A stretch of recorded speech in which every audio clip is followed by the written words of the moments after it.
I don't know if you're noticing the new merch as well, but I have some new friends. I know, look at that, Chef Jyll, MITG. I got some new friends, Brenda and Johanna, stopped by the station yesterday to give me this apron they made for me, which I think is so cute. So thank you guys. I told you I'd wear it today, and I am very happy to be wearing it today. It fits like a glove.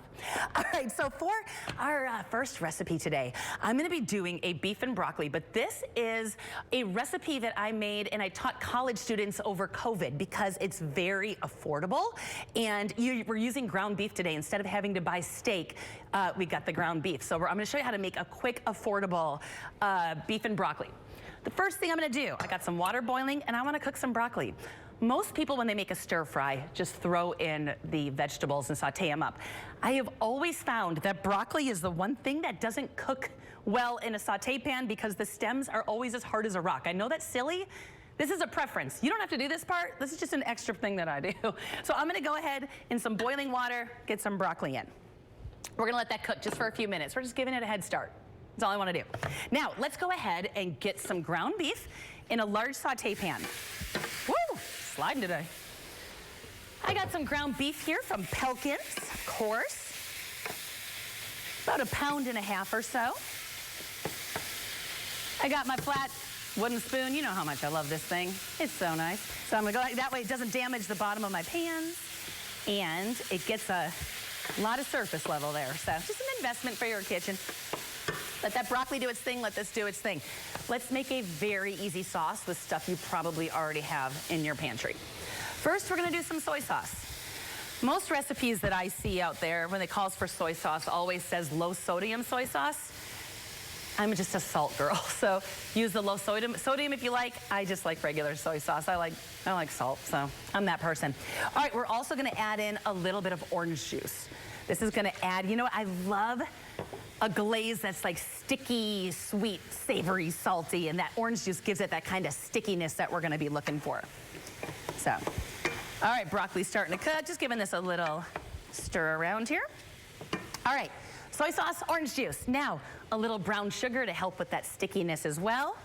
Just kind of crumble that in there with some clean hands.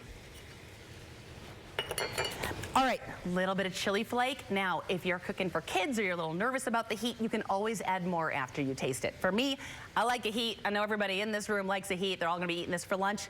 We're going in. But that's adjustable. Little pinch of salt, good pinch of pepper. We can adjust that salt later as well. And then we're gonna get some ginger. Now, when we talk about ginger, there are certain shortcuts I don't use. I don't love salad dressings in a bottle. Think you can make them at home, super easy. I hate Alfredo sauce in a jar. I think it's the weirdest tasting stuff, but there are other places that you can take the fast road. And one of those to me is in the produce section. If you don't wanna deal with this, you don't have to. In the produce section, they have these squeeze jars, these squeeze bottles that have garlic, ginger, lemongrass. Those are great. Those are great to have on hand. The ginger one especially, because a lot of times you have to buy a big thing of ginger, and when are you gonna use all of that? Whereas the little squeeze jar will stay good for a decent amount of time. So I highly recommend if you wanna skip that step and just get that, no judgment. Now, if you feel like cutting up some ginger, let's do it. You can grate it on a microplane if you want. That takes the guesswork out of it. You can leave the skin on if you want. A lot of people have no issues leaving skin on the ginger. I take it off because it's a little fibrous, but a lot of people just leave it on and that's fine. Now I'm gonna treat this like I would treat an onion. We're gonna do the same kind of slicing we do for an onion. I'm gonna pause so I can stir. Sarah, may I please have like 3 paper towels on deck? Thank you so much, just so I can drain this. Thanks. I'm also gonna pause for a moment because I don't need that broccoli to cook all day. I just needed it for a minute. So I'm gonna go ahead and drain that. Let's do these. Broccoli's done. Like I said, we just gave it a head start. That's all we did. Now the stems won't be hard as a rock.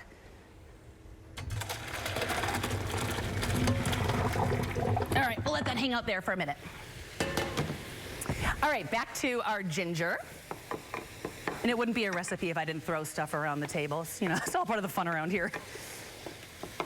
All right, so now for the ginger. I'm gonna do some long slices on this.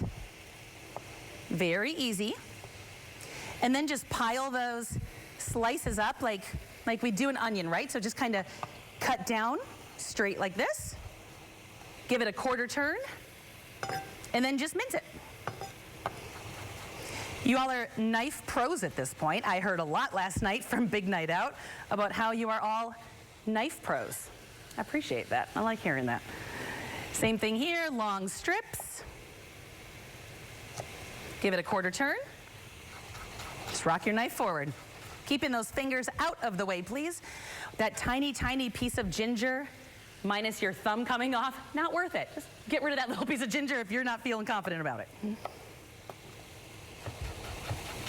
And this ginger here is gonna go right into our sauce.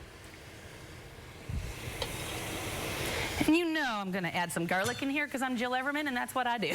I add garlic. I'm wearing my garlic earrings. I don't think the camera can get that close, but I am wearing my garlic earrings today. So just throwing that out there. All right, so now my ground beef is just about there. I'm gonna get my garlic ready because I'm gonna get that in here as well. We're about 30 seconds away from that being done. So garlic, smash it up. This garlic that one has a little bit of the green stem in it. Do not stress about that. It will not ruin anything. If you're serving the garlic raw, I would pull out the little green stem because it's a little bitter, but cooking it with all of these flavors, you'll be fine. And just keep smushing it in the middle of your board. Rock back and forth.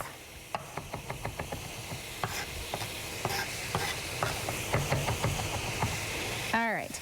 Now, I did mention you can get that garlic in a tube as well. It keeps you out of a drive-through and makes your life easier. Just get the ginger in the garlic tube and squeeze them in. All right, let this cook for just a moment. It doesn't need long.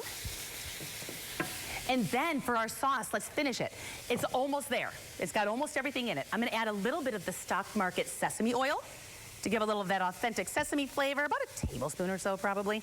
And then I'm gonna do some cornstarch because I don't want a watery sauce. I want this to thicken up. So cornstarch, give this a good little whisk while that garlic finishes up in there. All right, so now, this is how I drain grease. You can do it however you like. When it comes to something like this, I just wad up a paper towel and tip it. Sorry you're not seeing it very well on camera probably, but this is how I just get rid of excess grease, and I just throw this away. If it's a lot of grease though, like bacon fat or something, what I'll do is I will line a little bowl with tin foil, and then I dump it in the tin foil, and then once it gets hard, I just wrap it up and throw it away. So that's an easy way to do it too. All right, you go over here. All right, so now let's get our sauce in here. Now remember, cornstarch is activated when something boils. We need to get this nice and hot. Seems like the pan's pretty hot. Should come together pretty quick. So we're gonna get that in there. Give that a little stir so it starts to heat up. And I'm also gonna add in our hot broccoli in there as well, just so that can kind of start soaking up the sauce. I love getting the vegetables in there and letting that soak up all those flavors. So there was nothing crazy in this that you have to go out and buy. It's orange juice and soy sauce and salt and pepper, the ginger tube if you have it. So this is one of those weeknight dinners that works really well in my house. Do my kids pick around the broccoli? Yes. Do I yell at them? Yes. Welcome to parenthood. A lot of times I'll add in, so let's talk about the rice for a moment. So the rice, what I'll do at home is I'll do cauliflower rice mixed with regular rice, and that way the kids have no idea, and neither does my husband. So I make rice like normal, but right before it comes to a boil, I throw in like a cup of frozen cauliflower rice. It doesn't affect the texture at all. It mixes in really well, and sometimes if I'm feeling like my kids are in a mood to eat vegetables, I'll throw in a cup of edamame in there as well and let that all cook together. All right, so now we need that sauce to thicken up a little bit. That cornstarch is gonna help there. And this is pretty much done. All I'm gonna do is taste it, MITG, make it taste good, hence the apron. Not just a hat rack, people. I say stuff that means something. So I'm gonna go ahead and give this a taste and see how we feel. I get a little bit of that beef, a little bit of that garlic down there. Just make sure it's seasoned appropriately. Do I want more spice? Does it need more pepper? Does it need more salt? What does it need? Does it need more ginger?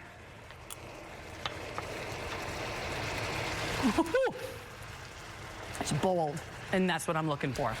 It's bold, a little spicy, little sweet from that brown sugar, but delicious. Let's plate her up. All right, so I get a little of my rice. Like I said, this is such a budget-friendly dinner as well. And just stick with seasonal vegetables as well. If you're not a big broccoli person, find what's in season. Little green beans, little mushrooms, some carrots in there, all the things. Everything works in this sauce. Everything works in this sauce. So we'll just finish plating her up. And we are good to go. And I've got some toasted sesame seeds on the side as well for a little garnish. That's just a little extra. You don't have to do that if you don't want to. I just like it. So that is dinner, everybody. Let me know if you make this.